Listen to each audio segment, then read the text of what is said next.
રાજ્ય સરકાર દ્વારા રાજ્યભરના ખેડૂતોને રાસાયણિક ખેતી ત્યજીને પ્રાકૃતિક ખેતી કરવા માટે પ્રોત્સાહન આપવામાં આવી રહ્યું છે। જિલ્લાના આત્મા પ્રોજેક્ટ હેઠળ ખેડૂતો પ્રાકૃતિક ખેતી કરતા થાય તે માટે તાલીમ સાથે માર્ગદર્શક શિબિરો યોજવામાં આવી રહ્યા છે।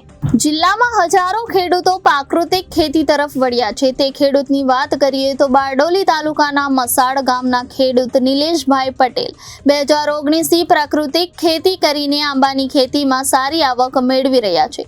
આશરે 14 વીઘામાં પથરાયેલા 1400 આંબામાં નિલેશભાઈએ કેસર, જમ્બો કેસર, લંગડો, તોતાપુરી, દશેરી, આમ્રપાલી જેવી કેરીની વિવિધ જાતોનું વાવેતર કર્યું છે, જેમાં ઘર બેઠા વેચાણ દ્વારા તેઓ આર્થિક રીતે સમૃદ્ધ બન્યા છે।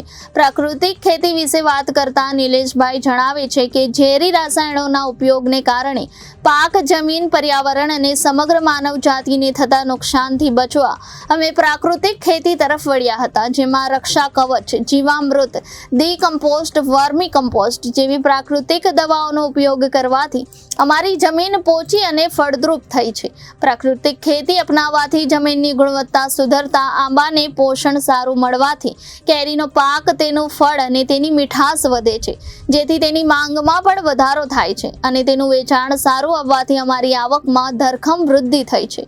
પ્રાકૃતિક ખેતી અપનાવી ખુશહાલ નિલેશભાઈ પોતાના વિસ્તારના તેમજ રાજ્યના પ્રાકૃતિક ખેતીમાં રસ ધરાવતા અન્ય ખેડૂતો માટે પણ પ્રેરણારૂપ બન્યા છે। Bureau report, Janadesh news, Bardoli.